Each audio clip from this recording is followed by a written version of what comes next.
What happens when a man who built his life off the grid suddenly gets locked out of the very land he called home? Joshua Brown, star of Alaskan Bush People, isn't just facing time. He's been permanently cut off from Alaska's lifeline. But that's not even the worst part. The fallout has shaken his entire family, crushed finances, and left fans questioning everything. So what really happened behind the cameras, and what does this mean for the Browns' future? Stick around, because the truth is more dramatic than any episode you've seen. Joshua Bam Bam Brown once thrived where most wouldn't last a day, deep in the untouched wilderness of Alaska. But today, the battles he faces aren't against wild animals or unforgiving winter. They're inside courtroom, beneath fluorescent lights that feel colder than any northern storm. The second eldest son of the Brown family, known worldwide through Alaskan Bush People, now finds himself staring down a sentence that could upend everything he's ever known. Behind the rugged charm and wilderness survival was a storm quietly brewing, one that has now erupted with consequences far from the wild. From the outside, the Browns seemed invincible, born into a life built by grit and guided by the belief that freedom meant breaking away from the world's rule. Joshua grew up under the philosophy of his father, Billy Brown: freedom from conformity, from expectation, from bills and bureaucracy. That belief shaped Joshua's every move, from the time he learned to build makeshift cabins to when he trekked miles through snow-covered forests tracking game. While the rest of the world watched cartoons, Joshua was mastering the art of survival. And when Discovery Channel cameras arrived in 2014, ready to document backwoods life, they didn't just capture survival, they unveiled a family united by resilience. Joshua, with his calm demeanor and clear-headed decision-making, quickly stood out. While others clashed or stumbled under pressure, he anchored the family. Fans connected with him. He was the heart of reason amid chaos, the quiet warrior in a world gone loud. But fame, as it often does, came with a hidden cost. The more cameras rolled, the more reality bent to fit entertainment. The Browns, once hidden by trees, were now scrutinized by millions. And somewhere along the way, a line was crossed, one the state of Alaska could no longer ignore. For years, the Browns had been part of Alaska's Permanent Fund Dividend, a program that rewards residents with a share of the state's oil wealth. But eligibility hinged on living in Alaska year-round, a rule that the Browns, intentionally or not, seemed to bend. As their show gained momentum, so did suspicion. Observant fans noticed inconsistency, social media posts, out-of-state sightings, filming dates that didn't align with claimed residency. These weren't just idle rumors. They became puzzle pieces in a growing investigation. Between 2009 and 2012, evidence mounted. Credit card records, airline logs, and photos told a different story. Several Brown family members, including Joshua, had spent more than half the year outside Alaska. That wasn't just questionable, it was grounds for disqualification. Joshua's situation was particularly precarious. As an adult, he'd signed and submitted those dividend applications himself, confirming, under penalty of law, that he was physically present in Alaska. Every form bore a signature that now stood at the heart of a legal storm. At first, the Browns insisted it was all a misunderstanding. Alaska, they argued, had always been their home, even if their lives pulled them elsewhere temporarily. Billy stood by his family, claiming their bush-based, nomadic lifestyle didn't fit into conventional definitions of residency. Joshua echoed the sentiment, but the state wasn't convinced. Investigators weren't just looking at mistakes, they were uncovering patterns. More than $20,000 in state benefits had gone to the family during years they didn't qualify. Joshua alone was tied to around $8,000. It wasn't the dollar amount that lit the fire, it was the principle. The program was built on trust, and every fraudulent claim undermined that. Prosecutors began examining footage from the show as evidence. Entire episodes set in Washington or Oregon directly contradicted what Joshua had signed on official documents. The very thing that made the Browns' household names now threatened to dismantle their credibility. With each passing week, the evidence mounted. There was no turning back. When charges were filed, everything changed. Joshua now faced allegations of falsification and theft, serious offenses that carried the weight of potential jail time. For a family who preached honor and simplicity, this was a devastating blow, not just to their image, but to their identity. The courtroom couldn't have felt more foreign. Gone were the open skies and tree-covered horizon. In their place were judges, microphones, and silent tension. Joshua arrived at the Juneau courthouse in a suit that looked more like a costume than a choice. His rugged frame barely comfortable in the formal wear. As the proceedings began, the prosecutor painted a clear picture. This wasn't a case of ignorance, but deliberate deceit. Residency was claimed while the Browns were filming elsewhere. The evidence as stark as timestamps on social media posts. Joshua's lawyer countered, saying he was raised in isolation, taught to trust his father above all else. Signing those documents, he claimed, was an act of trust, not rebellion. The courtroom sat in suspended silence as the narrative shifted subtly from deception to generational obedience. When asked about signing the forms, Joshua said, "My father taught me home isn't just a place, it's where your soul feels rooted. For me, that's always been Alaska." A moving sentiment, but one that couldn't redefine legal statute. Then came the moment that would echo beyond the courtroom. Prosecutors displayed his signatures next to photos of him thousands of miles away, hard evidence the court couldn't ignore. Joshua didn't flinch. His expression remained steady, but the weight behind his eyes said it all. This wasn't just about money. It was about identity, trust, and a lifestyle built on the belief that rules could be replaced by value. But in a world ruled by law, even the wilderness must answer to order. And as the judge prepared to decide Joshua's fate, one question lingered in the air. When you live by your own rule, what happens when the world no longer lets you? The gavel hadn't dropped yet, but everyone in the courtroom already felt the weight of what was about to come. Joshua Bam Bam Brown stood motionless, shoulders slouched, eyes closed for a fleeting moment. Like a man trying to hold back a storm he couldn't escape. This wasn't just a verdict. It was the collapse of an entire image. Carefully built, lovingly maintained, now crumbling under fluorescent lights and legal definitions. The courtroom wasn't roaring with cameras or wilderness winds, just silence as the judge prepared to speak. Years of escapism,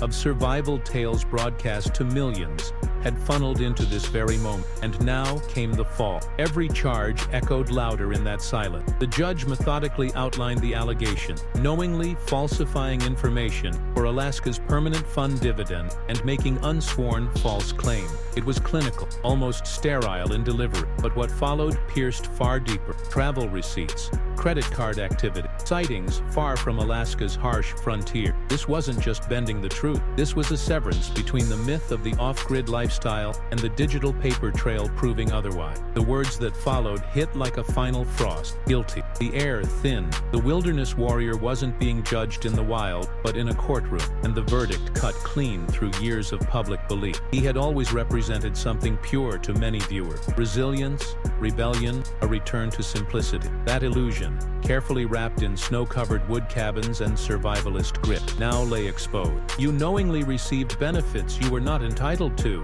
the judge stated. No theatric, just fact. The contrast between Joshua's TV persona and the reality presented here couldn't have been starker, and yet, it was happening. He was being found guilty not of failing to survive nature, but of misleading the system designed to help those who truly couldn't. Then came the sentence, 30 days in jail. No weekend passes, no monitored home detention, just cold, unyielding confinement. For someone who had grown up roaming mountain passes and glacier valleys, those walls wouldn't just be physical, they would be psychological. The man who once dodged bears and braved floods would now be navigating bureaucracy, metal doors, and fluorescent lighting. The court recognizes your unique lifestyle, the judge acknowledged, but that wasn't a pardon. It was a promise of consequence, one that meant something had to give. Then the price tag arrived. Joshua was ordered to return nearly $8,000 in misallocated dividend fund. Add to that fines and court fees, and the figure crept beyond $10,000.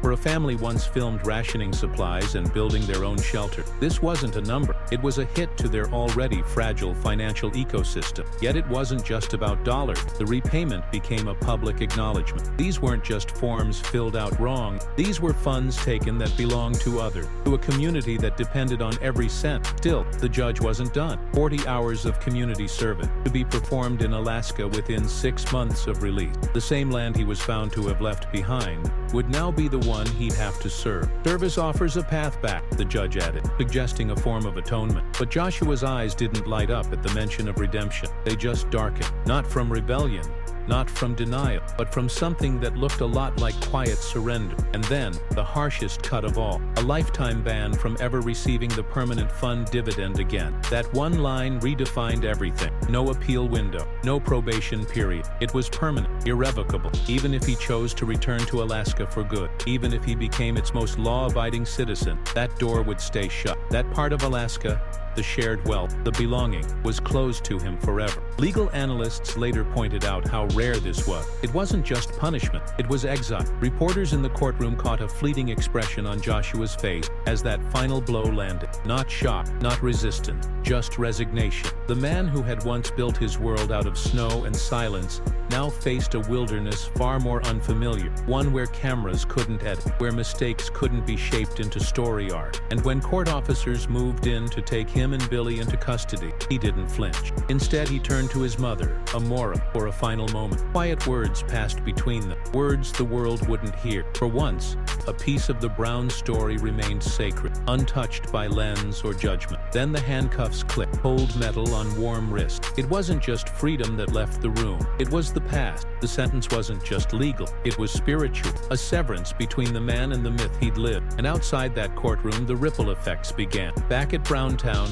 the isolated compound that had become symbolic of the family's self-reliance, things fell apart almost instantly. Without Joshua's hands to fix, guide, or build, systems crumbled. The boat, a lifeline in those frozen waters, sat useless, its engine issues now unsolvable by those who remained. Nights grew colder as the generator sputtered, and despite Bear's grit or Noah's unconventional tinkering, nothing quite held together. Not physically, not emotionally. Inside the family, a vacuum opened. Joshua had never been the loudest Brown, but he had been a center of gravity. Bear's bursts of energy lacked direction. Matt, often distant, stayed that way, and Noah, brilliant yet unpredictable, wasn't the anchor they needed. For all their wilderness credentials, nothing had prepared them for this kind of survival. Emotional, fragile, unforgiving. And so the legend began to fracture. What had been a legal drama now echoed deeper, pulling at the bonds between siblings, parents, and a way of life. In many ways, the wilderness had been easy.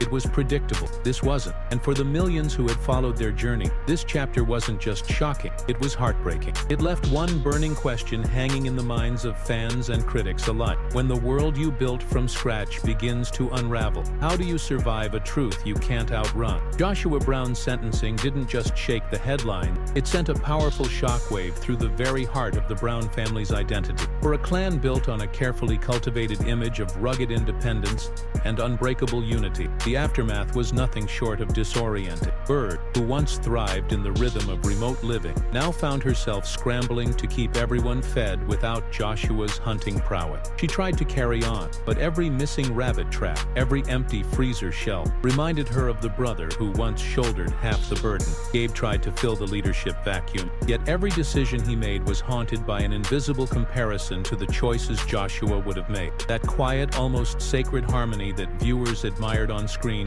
began to splinter under the surface. Amid this chaos, matriarch Amy Brown was quietly waging her own battle, already suffering from health issues, which behind closed doors were far more serious than anyone outside the family knew. She was now coping with the double weight of her son's and husband's legal ordeal. Cameras caught her smile and soothing voice, but those who saw her off-screen noticed the sharp weight loss and the way her eyes darkened whenever Joshua's situation came up. For a woman who had weathered Alaskan winters and raised a family in the wild, this was a storm of an entirely different nature, one not even survivalist instincts could prepare her for. The younger siblings didn't fare much better. Rain, who had always worn her heart on her sleeve, faced a cruel onslaught of online vitriol. Her social media, once filled with wilderness photos and hopeful messages, went dark. She couldn't take the judgment anymore. And Snowbird? She disappeared deeper into the woods, choosing to track wildlife rather than confront a public now dissecting her family's name. The barrier they'd long maintained between their unconventional world and the outside was shattered. And the outside world? It wasn't kind. Financially, the Browns were walking a tightrope. Legal fees from Joshua's and Billy's cases drained their coffers faster than expected. With two key earners sidelined, income from both the show and their subsistence lifestyle slowed to a trickle. The future of Alaskan bush people hung in the balance. Production teams scrambled to keep episodes going, filming awkward scenes where Joshua's absence was either ignored or glossed over. Fans noticed. Sponsors hesitate. Discovery Channel, caught in an uncomfortable bind, weighed the cost of loyalty against audience expectations. The viewers stay if the narrative got messy? As bills piled up, even the land that once symbolized their independence became a source of stress. Taxes loomed large. Joshua typically managed timber operations that could have generated emergency funds, but now even selling firewood became complicated. Floated the idea of using the forest's resources, while Noah dreamed up craft items for tourist sales. But without Joshua's steady hand, those efforts faltered. Cracks in their financial model became visible. And then came the unrelenting gaze of the public. Locals, once respectful of the Brown space, began showing up with cameras, whispering about court dates and prison cells. Without Bam Bam there to manage these interactions, the family's private grief bled into public spectacle. Tabloid stories exploded with dramatic headlines: freedom to felony, wilderness to the wall. National news outlets ran montage-heavy segments, juxtaposing rustic cabin footage with courthouse still. Legal commentators picked apart the charges while fans debated whether the family had ever been as authentic as they claimed. Were the Browns really who they said they were? But through the storm, something curious happened. A segment of fans doubled down in their support. They reminded critics of the family's years of resilience, of the frozen nights spent hunting for food, and the unfiltered moments that made the show compelling. Mistakes shouldn't eclipse all of that, they argued. And Discovery Channel, after issuing a tightly worded statement distancing the network from the legal issues, ultimately chose to stand by the show. Not everyone believed in second chances, but enough people still believed in the Browns. Still, Joshua's personal reckoning was far from over. The most devastating part of his sentence wasn't the time served. It was the goodbye forever to Alaska's dividend program. That ruling symbolized something deeper. This wasn't just about losing a paycheck. It was a severance from the identity he'd carried all his life. The dividend program, after all, wasn't just money. It was recognition. An annual reminder that he belonged to Alaska, its land, its spirit, its legacy. Privately, that hit harder than anything else. Confined and cut off, Joshua turned inward. He filled journals with raw, searching reflections. What happens when the place you've shaped your life around tells you you're no longer one of its own? His journal entries questioned not just his choices, but his very sense of self. Alaska wasn't just where he lived. It was who he was. As for his financial profile, Joshua Brown once enjoyed modest but tangible success. Over the years, he invested portions of his earnings from Alaskan bush people into durable assets. He owned a rugged Ford Raptor truck and was often seen wearing a stainless steel Breitling Endurance Pro. Nothing flashy, but a nod to quality and longevity. Family's land in Alaska was among their most valuable holdings, supplemented by a secondary cabin retreat in Washington state. Browns had looked into acquiring a small seaplane for travel between filming locations, though it never materialized. Insurance-wise, they held policies for medical coverage and property protection, with special clauses related to on-screen filming risks. But their spending habits remained grounded. Joshua preferred reinvestment into the homestead over personal luxuries. Takeaway from his financial journey? Simplicity paired with resilience can build a legacy, but legal missteps can shake even the strongest foundations. Joshua's story is still unfolding. He's no longer just the wilderness builder from TV. He's become a symbol of how one decision can ripple through a family, a brand, and a legacy. And perhaps how healing begins not in silence, but in reflection. What would you have done if you were in his place? Let us know your thoughts below. And thank you for walking through this with us. See you in the next story.